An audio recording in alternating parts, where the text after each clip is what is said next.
السلام على أشرف الأنبياء والمرسلين وعلى آله وأصحابه وسلم ومن تبعهم بإحسان إلى يوم الدين وبعد. கிடைத்திருக்கிற சகோதரர்களே சகோதரிகளே, அல்ஹம்துலில்லாஹ், அல்லாஹ்வுடைய மாபெரும் அருளால் ஒரு அழகிய அமர்விலே அமர்ந்துள்ளோம். அல்லாஹ் சுப்ஹானஹு வ தஆலா இந்த அமர்வை பயனுள்ளதாக ஆக்கித்தர வேண்டும் என்றும் இதை அவனுடைய முகத்துக்காக அவனுடைய பொருத்தத்திற்காக இதை ஆக்க வேண்டும் என்று அல்லாஹ்விடத்திலே கேட்டவனாக துஆ செய்தவனாக இந்த உரையை ஆரம்பம் செய்கிறேன். அன்பான சகோதரர்களே சகோதரிகளே, இந்த தலைப்பு மனிதனுடைய உருவாக்கமும் மனிதனுடைய தோற்றமும் ஏகத்துவமும், இது ஒரு முக்கியமான ஒரு தலைப்பு. ஏனென்று சொன்னால், இந்த ஒரு விஷயத்தில் உலக மக்கள் அனைவரும் கருத்து முரண்பட்டு கொண்டு அதற்கு சர்ச்சை செய்து கொண்டு இருக்கக்கூடிய ஒரு காலகட்டம் இது. இந்த காலகட்டம் மட்டுமல்ல, எல்லா காலகட்டத்திலும் சர்ச்சை செய்யப்பட்ட ஒரு விஷயம்தான். அப்போ மனிதனுடைய தோற்றமும் ஏகத்துவமும் ரெண்டும் ஒன்றுக்கொண்டு மிகவும் ஒன்று சேர்ந்த ஒரு தலைப்பு. எந்த அளவுக்கு என்று சொன்னால், மனிதனுடைய தோற்றம் ஏகத்துவம் இல்லாமல் இல்லை. மனிதனுடைய தோற்றம் என்பது ஏகத்துவம் என்ற ஒன்றால் தான் அது உருவாக்கப்பட்டது. அதுபோன்று மனிதன் படைக்கப்பட்டதனுடைய நோக்கமும் ஏகத்துவத்திற்காகத்தான். எனவே இது முக்கியமான ஒரு தலைப்பு. அதுபோன்று இது விளக்கப்பட வேண்டிய ஒரு விஷயம். கணிதத்துக்குரியவர்களே, ஏகத்துவம் என்றால் என்ன? சிம்பிளாக ரொம்ப இலகுவாக சொல்ல வேண்டிய ஒரு விஷயம் என்ன அப்படின்னா, படைப்பாளன் ஒருவன் தான், வணக்கத்திற்கு தகுதியானவன் ஒருவன் தான், இவ்வளவுதான். படைப்பாளன் ஒருவன் தான், வணக்கத்திற்கு தகுதியானவனும் ஒருவன் தான். இந்த தலைப்பு, இதுதான் ஏகத்துவம். இந்த புதிய வார்த்தை அல்லது நாங்க நிறைய தடவை கேட்டிருக்கிறோம், இதற்கான விளக்கம் எங்களுக்கு தெரியல. இதுதான் விளக்கம். படைப்பாளனும் வணக்கத்திற்குரியவனும் ஒருவன் தான். கண்ணியத்திற்குரியவர்களே, ஏகத்துவம் இல்லாமல் மனிதனுடைய இருப்பு, அவனுடைய படைப்பு என்பது சாத்தியமற்ற ஒரு விஷயம். இந்த உலகத்துல மனிதன் அவனுடைய உருவாக்கம் தொடர்பாக பல மிஸ்பிலீவ்ஸ் அப்படின்னு சொல்லுவாங்கல்ல, பல தவறான கொள்கைகள், நம்பிக்கைகள் நிலவுவதை நாம் பார்க்க முடிகிறது. ஒவ்வொருவரும் ஒவ்வொரு கருத்தை சொல்கிறார்கள். பூமியிலே பெரும்பாலான மக்கள், பாதிக்கு மேற்பட்ட மக்கள், இறை நம்பிக்கை உள்ளவர்கள், வேதத்தினுடைய ஞானத்தை பெற்றவர்கள், வேதமுடைய மக்கள் என்று நாம் சொல்லக்கூடிய யூதர்களாக இருந்தாலும் சரி, கிறிஸ்தவர்களாக இருந்தாலும் சரி, முஸ்லிம்களாக இருந்தாலும் சரி, இவர்களுடைய நம்பிக்கை என்ன? மனிதனுடைய உருவாக்கம் தொடர்பாக, மனிதனுடைய படைப்பு சம்பந்தமாக, ஒரு ஆண் ஒரு பெண்ணில் இருந்து மனிதர்கள் படைக்கப்பட்டார்கள், அதன் மூலமாக பல்கி பெருகப்பட்டார்கள், அது ஏக இறைவன் மூலமாகத்தான் நடந்தது என்பதுதான் அவர்களுடைய கருத்து, அவர்களுடைய வேதம் சொல்லக்கூடியதனுடைய சாராம்சம். அதுபோன்று இன்னொரு கருத்தை நாம் பார்க்கிறோம். அது எப்படிப்பட்ட ஒரு கருத்து? எவால்யூஷன், பரிணாம வளர்ச்சி. ஒரு செல் உயிரிலிருந்து பல செல்லாக பிரிந்து, அல்லது குரங்கிலிருந்து மனிதன் தோன்றினான் என்ற ஒரு மட்டமான ஒரு தியரி, குரங்கிலிருந்து மனிதன் தோன்றினான் என்ற ஒரு தியரி, ஒரு கொள்கையை அவர்கள் சொல்லுகிறார்கள், பரிணாம கொள்கை. அதுபோன்று இந்துக்களுடைய கொள்கையை நாம் பார்த்தோம் என்று சொன்னால், அவர்களுடைய கடவுள்கள் ஒரு கடவுளில் இருந்து, அவர்களுடைய உடலில் இருந்து அவர்கள் உருவானார்கள், மக்கள் மனிதர்கள் தோன்றினார்கள் என்பதாக சொல்வதை நாம் பார்க்கிறோம். கணித்திற்குரியவர்களே, எது உண்மை? இது எல்லாம் தானாக உருவாகிவிட்டதா, அல்லது பல நபர்களால் உருவாக்கப்பட்டதா, யாரால் உருவாக்கப்பட்டது என்ற கேள்விகள் நமக்கு எழ வேண்டும். அப்படி உருவாக்கப்பட்டிருந்தால் அந்த உருவாக்கியவன், அந்த படைப்பாளன் எப்படிப்பட்டவன், எவ்வளவு அறிவுள்ளவன், எவ்வளவு ஆற்றல் உள்ளவன் என்பதை நாம் சிந்திக்க வேண்டும். நிச்சயமாக இது சிந்திக்கக்கூடியவர்களுக்கான படிப்பினை, சிந்திக்கக்கூடியவர்களுக்கு இது நிச்சயமாக பயனளிக்கக்கூடியதாக இருக்கும். அல்லாஹ் பல இடங்களிலே சொல்கிறான், சிந்திப்பவர்களுக்கு. எனவே யார் சிந்தனை செய்யவில்லையோ, சிந்தனை சோம்பல் உடையவர்களாக யார் இருக்கிறார்களோ, அவர்களால் இதனுடைய பதிலை பெற்றுக்கொள்ள முடியாது. எனவே சிந்தனை சோம்பல்களை அகற்ற வேண்டும். நாம் நம்மிடத்தில் இருக்கக்கூடிய இந்த கேள்விகள் இதை நமக்கு உறுதியான ஒரு நம்பிக்கைக்கு இட்டு செல்லும். இதை சரியான முறையிலே சத்தியத்தை ஒருவன் தேடினால், இந்த உண்மையை அறிந்து கொள்ள வேண்டும் என்ற நோக்கிலே ஒருவன் தேடினான் என்று சொன்னால், அவன் உண்மையை நேசிக்கிறான் என்று சொன்னால், நிச்சயமாக அந்த ஏக இறைவன் யார் என்பதை புரிந்து கொள்வான், அடைந்து கொள்வான் அவனை. கண்ணியத்திற்குரியவர்களே, இன்று இந்த முக்கியமான தலைப்பாக நாம ஏன் இதை சொல்றோம்? இன்று சிறுவர்களை அழைத்து, குழந்தைகளை அழைத்து, மனிதர்கள் ஆரம்பத்தில் எவ்வாறு பேசினார்கள் என்று கேட்டா என்ன சொல்லுவாங்க?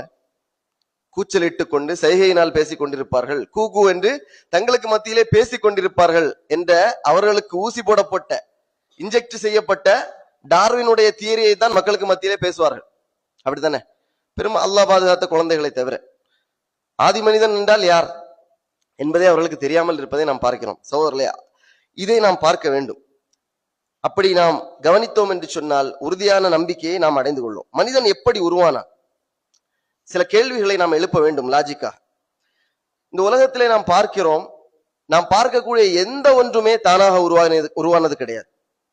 நாம் அணிந்திருக்கக்கூடிய ஆடை, நாம் பார்க்கக்கூடிய ஒவ்வொரு விஷயங்களும் உருவாக்கப்பட்டதாக இருந்தாலும் எப்படி ஆக்சிடென்டா உருவாயிடுச்சா? தானாக உருவாகி விட்டதா? எந்த ஒன்றிலும் இல்லாமல் இருந்து உருவாகி விட்டதா? கிடையாது. திட்டமிடப்பட்ட, அதனுடைய அளவு, அதனுடைய நிறம் எல்லாம் சரியான முறையிலே திட்டமிடப்பட்ட ஒரு உருவாக்கமாக இருக்கிறது. இப்போ நாம நம்முடைய வானங்கள், பூமி இதெல்லாம் பார்க்கிறோம். இதை நாம் பார்க்கக்கூடிய நேரத்துல எவ்வளவு சீரான திட்டமிடல் இதுல இருக்கிறத நம்ம பார்க்க முடிகிறது. எவ்வளவு தெளிவான திட்டமிடல்.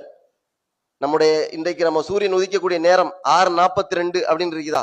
6:45 உதிக்காது, 6:40 அது உதிக்காது. ஏன்? அல்லாஹ் சுப்ஹானஹு வ தஆலா தெளிவான ஒரு விஷயம் அதற்கு புரோகிராம் செய்யப்பட்டுள்ளது. தெளிவான ஒன்று அதற்கு கட்டளையிடப்பட்டுள்ளது. அதனுடைய இயக்கம் சீராக இருக்க வேண்டும் என்று அதற்கு ஏவப்பட்டுள்ளது. அது அப்படிதான் டிசைன் செய்யப்பட்டிருக்கு. டிசைன் அப்படின்னு ஒண்ணு இருந்ததுன்னா டிசைனர்னு கட்டாயமாக ஒருவர் இருப்பார். அதை விட அதை இயக்குவதற்கு சக்தி பெற்ற, ஆற்றல் பெற்ற, நுண்ணறிவுடைய ஒருவர் இருக்க வேண்டும். அதுபோன்று நீங்கள் மனித உடலை பார்க்கிறோம் என்று சொன்னால், மனிதனுடைய தோற்றத்தை பத்தி நம்ம பேசுறோம், மனிதனுடைய உருவாக்கத்தை பத்தி நம்ம பேசுறோம். மனிதர்களை சிந்திச்சு பாருங்களேன். மனிதனுடைய ஆரம்பத்தை நம்ம பார்க்கிறத விடுங்க, இப்ப நம்முடைய உடலை நாம் பார்க்க வேண்டும். நம்முடைய கண்கள், நம்மளுடைய செவிப்புலன்கள், நம்மளுடைய இதயம், நம்முடைய மூளை, நம்முடைய செரிமான அந்த டைஜஷன் சிஸ்டம், இது எல்லாவற்றையும் பாருங்க. எந்த அளவுக்கு தெளிவாக நேர்த்தியாக இருக்கிறது என்பதை நாம் பார்த்தோம் என்று சொன்னால், இது திட்டமிடப்பட்டு தெளிவான முறையிலே ஒரு அறிவாளனால் உருவாக்கப்பட்டது என்ற முடிவுக்கு நாம் வரலாம். சீரிய திட்டமிடலும் தெளிவான ஆற்றலும் உள்ள ஒருவன் இதற்கு தேவை. கண்ணியத்திற்குரியவர்களே, அது மட்டுமல்ல, மனிதர்களுடைய உணர்வுகள், அவனுடைய உணர்ச்சிகளை பாருங்கள். அழுகை, கோபம், பயம், மகிழ்ச்சி, இப்படி அவனுடைய அந்த எண்ண ஓட்டங்கள், அவனுடைய சிந்திக்கும் ஆற்றல், செயல்படும் ஆற்றல், இது எல்லாவற்றையும் பார்க்கக்கூடிய நேரத்திலே நிச்சயமாக அது தெளிவாக திட்டமிடப்பட்ட ஒன்றாகத்தான் இருக்க முடியும். அது தானாக உருவாகிவிட்ட ஒன்றாக கிடையாது. ஆண்கள் பெண்களாக அவர்கள் படைக்கப்பட்டிருக்கிறார்கள். மனிதனுடைய தோற்றம் ஆண்கள் பெண்களாக அவர்கள் படைக்கப்பட்டிருக்கிறார்கள், உருவாக்கப்பட்டிருக்கிறார்கள். ஏன்? பல பாலினங்கள் உருவாகி இருக்கலாமே, அல்லது ஒரு பாலினமாக இருந்திருக்கலாமே. அப்படித்தானே? தானாக உருவானது என்று சொன்னால் ஆண்கள் ஆண்களை பெருக்கிக் கொள்ள வேண்டும், பெண்கள் பெண்களை பெருக்கிக் கொள்ள வேண்டும், இப்படித்தானே இருந்திருக்க வேண்டும். ஆனா தெளிவான திட்டமிடல், இப்படித்தான் உருவாக வேண்டும் என்ற ஒரு திட்டமிடல் இருக்கிறது சகோதரர்களே. அதுபோன்று நன்மை எது, தீமை எது என்ற உள்ளுணர்வு, மொராலிட்டி, இது மனிதனுடைய உள்ளத்தில் விதைத்தது யார்? மனிதனுடைய உள்ளத்துல ஒரு தவறு என்று தெரிகிறதா இல்லையா? யாருமே பார்க்கவில்லை. அநியாயமாக ஒரு உயிரை கொலை செய்து விட முடியுமா? மனிதனுடைய மாமிசத்தை புசித்து விட முடியுமா? அது உங்களுடைய உள்ளம் ஒத்துக்கொள்கிறதா, ஏற்றுக்கொள்கிறதா? நிச்சயமா கிடையாது. இந்த மொராலிட்டி, இந்த நன்மை எது, தீமை எது என்ற இந்த உறுத்தல் இருக்கிறதா இல்லையா? இது யார் உருவாக்கி விட்டது? யார் இந்த உள்ளத்திலே விதைத்தது? நிச்சயமாக நுண்ணறிவு மிக்க ஒருவன் தான். கண்ணியத்திற்குரியவர்களே, இந்த சந்தேகங்கள், இந்த ஒரு விஷயத்தை அவன் ஆராய்ந்து பார்த்தான் என்று சொன்னால் அவனுக்கு தெளிவான வழி கிடைப்பதை நாம் புரிய முடிகிறது. அதுபோன்று இவன் இப்படி சிந்திக்கக்கூடிய ஒரு மனிதன் கடைசியிலே அவன் யோசிக்கக்கூடிய நேரத்திலே அவன் அடையக்கூடிய இடம், அல்லாஹ் தான் அதை படைத்தான். நிச்சயமாக அந்த படைப்பாளன் ஆற்றல் மிக்கவனாக, அறிவுள்ளவனாக, அதுபோன்று எவரிடத்திலும் தேவையற்றவனாக இருக்க வேண்டும் என்பதை நமக்கு தெளிவுபடுத்துகிறது. ஏனென்று சொன்னால் இந்த 3 விஷயங்களும் யாரிடத்திலே இருக்கிறதோ அவன்தான் படைப்பாளனாக இருக்க முடியும். தெளிவான ஆற்றல், அதாவது எல்லாவற்றின் மீதான ஆற்றல், வானங்கள், பூமி, சூரியன், சந்திரன், இது எல்லாவற்றையும் கட்டுப்படுத்த வேண்டும் என்று சொன்னால், என்றால் மனிதனுடைய படைப்பை விட பெரியது வானங்கள், பூமியினுடைய படைப்பு. சாதாரணமானது கிடையாது. அப்படிதானே? மனிதர்களுடைய படைப்பை விட பிரம்மாண்டமானது வானங்கள், பூமியினுடைய படைப்பு. இப்ப மனிதனுடைய தோற்றமாக இருந்தாலும் சரி, அல்லது மனிதனுடைய உருவாக்கம் அல்லாத வேறு எந்த விஷயங்களுடைய உருவாக்கமாக இருந்தாலும் சரி, அதற்கு படைப்பாளன் தேவை என்பதை நாம் உணர்ந்து கொள்ள முடிகிறது. அதுபோன்று அந்த படைப்பாளன் நிச்சயமாக ஒருவனாகத்தான் இருக்க முடியும், பல பேராக இருக்க முடியாது என்ற ஒன்று நம்முடைய உள்ளுணர்விலே உதிக்கிறது. நீங்க குர்ஆனை படிப்பதற்கு முன்னாலேயே இதை உணர்ந்து கொள்ளலாம். சர்வசாதாரணமாக ஒரு மனிதன் அவனுக்கு கஷ்டம் என்றால், துக்கம் என்றால் உடனே அவனுடைய பார்வை மேலோக்கி எழுகிறது, அவனுடைய கைகள் உயர்கிறது வானை நோக்கி. இதை நாம் பார்க்கிறோம். இந்த உள்ளுணர்வு அவனுக்கு எதை எடுத்து சொல்கிறது? நிச்சயமாக படைத்த ஒருவன் இருக்கிறான், அவனிடத்திலே நாம் தேவை உள்ளவர்களாக இருக்கிறோம் என்ற நம்முடைய தேவையை அவர் அவனுக்கு உணர்த்துகிறது. கண்ணியத்திற்குரியவர்களே, இந்த 3 விஷயங்கள், அல் இல்ம் ஞானம், எல்லாவற்றை பற்றியான அறிவு, அதுபோன்று அல் குத்ரா அடுத்ததாக ஆற்றல், அடுத்ததாக அல் கினா தேவையற்ற தன்மை. படைப்பாளன் ஒருவன் இருக்கிறான் என்பதை உணர்ந்த ஒரு மனிதன் அவன் குர்ஆனை வாசித்தான் என்று சொன்னால் பல சந்தேகங்களுக்கு அவன் தெளிவுகளை பெற்றுக்கொள்ள முடியும். அதுபோன்று சத்திய மார்க்கத்தை அவனால் அடைந்து கொள்ள முடியும், உறுதியான நம்பிக்கையை அவனால் பெற்றுக்கொள்ள முடியும். ஏனென்று சொன்னால் குர்ஆன் மனித படைப்பையும் அதை படைத்தவனையும் மிக தெளிவாக சொல்லித் தருகிறது. மனித படைப்பு எப்படிப்பட்டது, அதை படைத்தவன் யார், அவனுடைய தன்மைகள் என்ன என்பதை தெளிவாக சொல்லுகிறது. ஏனென்று சொன்னால் குர்ஆன் யாரிடத்திலிருந்து இறக்கப்பட்டது என்று சொன்னால், மனிதர்களை படைத்த, அவர்களுக்கு ஆற்றல் கொடுத்த, அவர்களுக்கு சிந்திக்கும் திறனை ஏற்படுத்திய, அவனுக்கு உள்ளுணர்வை ஏற்படுத்திய அந்த படைப்பாளனிடத்திலிருந்து வந்தது அந்த வேதம். அல்லாஹ் சுப்ஹானஹு வ தஆலா பல இடங்களில் மனிதனுடைய படைப்பை குறித்தும் நோக்கத்தை குறித்தும் அல்லாஹ் பேசுகிறான். சகோதரர்களை நாம் பார்த்தோம், அந்த இறைவன் ஒருவனாகத்தான் இருக்க முடியும். ஏனென்று சொன்னால் இதுதான் நம்முடைய தலைப்பு, ஏகத்துவம். மனித படைப்பும் ஏகத்துவம். மனிதனுடைய படைப்பு ஏகத்துவம் இல்லாமல் இல்லை. அல்லாஹ் குர்ஆனிலே சொல்லும்போது, குல் நபியே நீங்கள் சொல்லுங்கள், ஹுவல்லாஹு அஹத், அவன் ஒருவனே. இந்த விஷயத்தை உணர்ந்ததுனால தான் ஒரு மனிதனால அஹத் அஹத் அவன் ஒருவன் தான் என்று அடி வாங்க முடிந்தது. நெருப்பு, அதாவது வெயில், கடுமையான வெயில்ல ஒரு மனிதரை போட்டு பொசுக்கி அவருடைய முதுகின் மீதும் நெஞ்சின் மீதும் பாறைகளை வைத்து அழுத்தியதற்கு பிறகும் பிலால் ரலியல்லாஹு அன்ஹு அவர்கள் அஹத் அஹத், அல்லாஹ் ஒருவன் தான் என்று சொன்னார்கள் என்று சொன்னால், இந்த யகீன், அந்த தெளிவை அவர் உணர்ந்ததுனால தான். இந்த ஒரு தெளிவை நாம் அடைந்து கொள்ள வேண்டும் என்று சொன்னால் நாம் அதை வாசிக்கணும். அல்லாஹ் சுப்ஹானஹு வ தஆலா குர்ஆன்ல தன்னை பற்றி என்ன சொல்லுகிறான், தன்னுடைய ஆற்றல் என்ன, அவன் எப்படிப்பட்டவன், அவனுடைய படைக்கக்கூடிய குணம் என்ன என்பதை அல்லாஹ் பேசும்போது நாம் அதை கேட்க வேண்டும். சகோதரர்களே, அல்லாஹ் சொல்லும்போது குல் ஹுவல்லாஹு அஹத், அவன் ஒருவன் தான். அல்லாஹு ஸமத் என்பதாக சொல்லுகிறான், அவன் தேவையற்றவனாக இருக்கிறான். எல்லாவற்றை விட்டும் அல்லாஹ் தேவையற்றவன். எல்லாவற்றை விட்டும் நமக்கு என்னென்ன தேவைகள் இருக்கிறதோ நாம் எல்லாம் தேவையுடையவர்களாக இருக்கிறோம். இந்த உலகமே அல்லது இந்த பிரபஞ்சமே அல்லாஹ்வின் பக்கம் தேவையுடையவர்களாக இருக்கிறோம். ஆனால் அல்லாஹ் சுப்ஹானஹு வ தஆலா எந்த தேவையும் அற்றவனாக இருக்கிறான். அல்லாஹு ஸமத், லம் யலித் வ லம் யூலத், அவன் எப்படிப்பட்டவன், அவன் யாரையும் பெறவில்லை, யாராலும் பெற்றெடுக்கப்படவில்லை. இதெல்லாம் மனிதர்களுக்குத்தான், இதெல்லாம் படைப்பினங்களுக்குத்தான். வலம் யகுல் லஹு குஃபுவன் அஹத், அவனை போன்று அவனுக்கு இணையாக நிகராக எதுவும் கிடையாது என்பதுதான் ஏகத்துவம். இந்த ஒன்று இல்லாமல் மனித படைப்பு சாத்தியமில்லை. சகோதரர்களே, அல்லாஹ் குர்ஆனிலே மனிதனுடைய படைப்பை பற்றி பேசுகிறான். அல்லாஹ் மனிதனை எப்படி படைத்தான் என்று நமக்கு சொல்லித் தருகிறான்.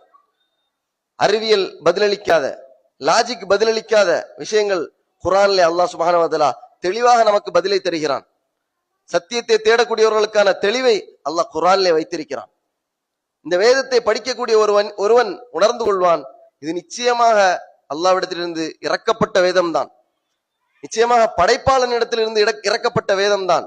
அவன்தான் மனிதர்களை படைத்தான். ரப்புன் நாஸ், அல்லாஹ் தான் மனிதர்களுடைய ரப், அவர்களை படைத்து பரிபாலிக்கக்கூடியவன் அல்லாஹ் சுப்ஹானஹு வ தஆலா. இதுல எந்த சந்தேகமும் கிடையாது. ஒரு முஸ்லிமுக்கு இந்த விஷயத்திலே எந்த சந்தேகமும் ஏற்பட்டு விடக்கூடாது.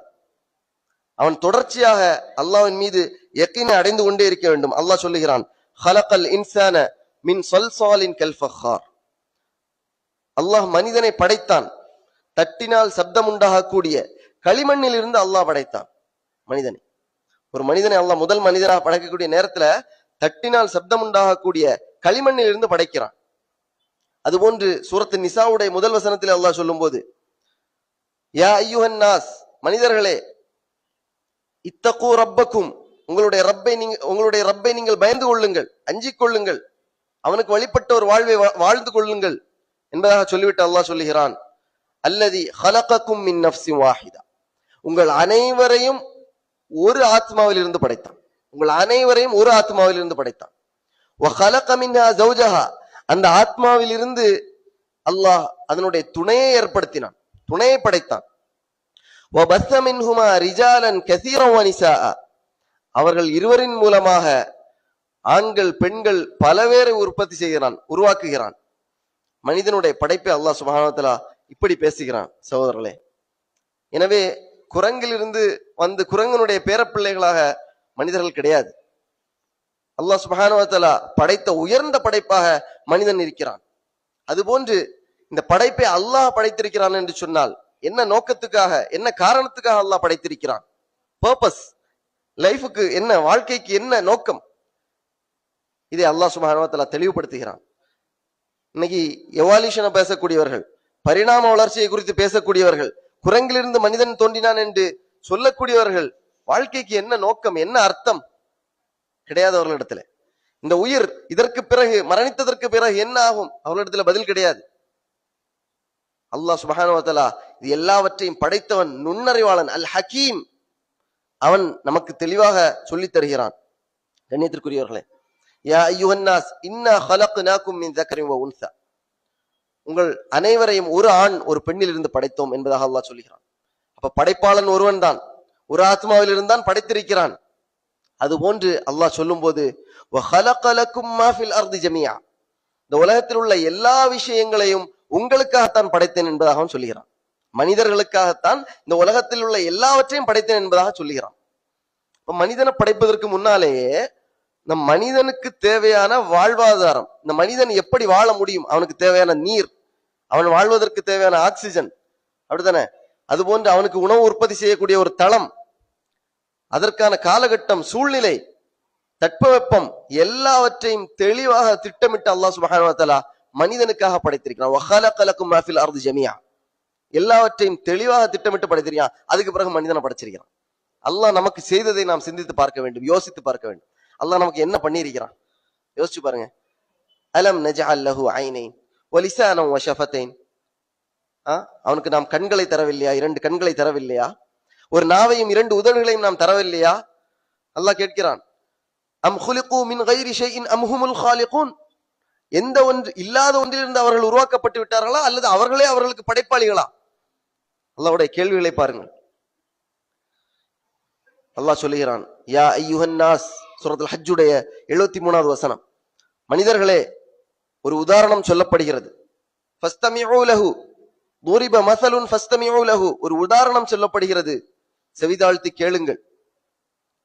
இன்னல்லதீன ததுஊன மின் தூனில்லாஹ், அல்லாஹ்வை விடுத்து நீங்கள் எவர்களை அழைக்கிறீர்களோ, அல்லாஹ்வை விட்டு நீங்கள் எவர்களை எல்லாம் அழைக்கிறீர்களோ, லை யஹ்லுகு ذுபாபன், அவர்களால் ஒரு ஈயை கூட படைக்க முடியாது.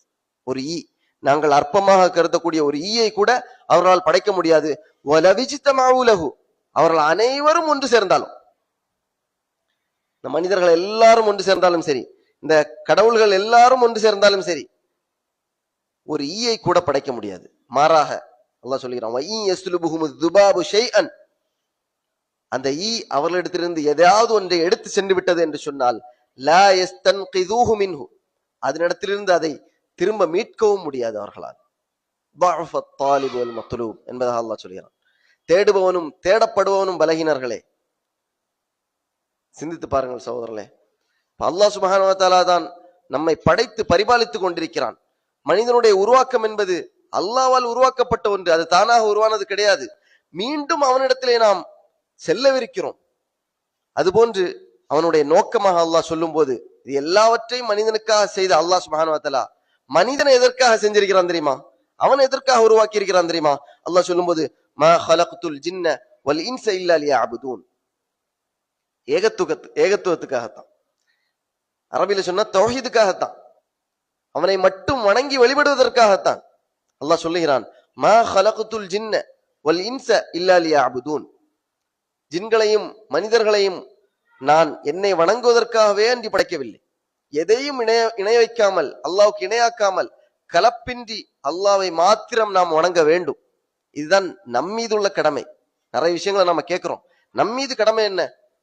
ஐபாத் அடியார்கள் மீது உள்ள கடமை என்ன? அல்லாஹ்வுக்கு எதையும் இணையாக்காமல் அவனை மாத்திரம் வணங்குவது. இதுதான் நம்மீது உள்ள கடமை. கணியத்திற்குரியவர்களே, அப்படி நாம் இணையாக்கினோம் என்று சொன்னால் அதற்கான விபரீதங்கள் என்ன என்பதை, அதுபோன்று இந்த அல்லாஹ்வுக்கு இணை வைத்தல் என்ற விஷயம் எப்படி உருவானது என்பதை பின்வரக்கூடிய சகோதரர்கள் பேச இருக்கிறார்கள். அல்லாஹ் சுப்ஹானஹு வ தஆலா அல்லாஹ்வை மட்டுமே வணங்கி வழிபட்டு வரக்கூடிய மக்களாக நம்மை, நம்முடைய குடும்பத்தார்களையும், நம்முடைய சந்ததிகளையும் அல்லாஹ் சுப்ஹானஹு வ தஆலா ஆக்கி அருள்புரிவானாக. வ ஆகிரு தவானா அல்ஹம்துலில்லாஹி ரப்பில் ஆலமீன் வ ஸல்லல்லாஹு அலா நபியினா முஹம்மத் வ அலா ஆலிஹி வ அஸ்ஹாபிஹி.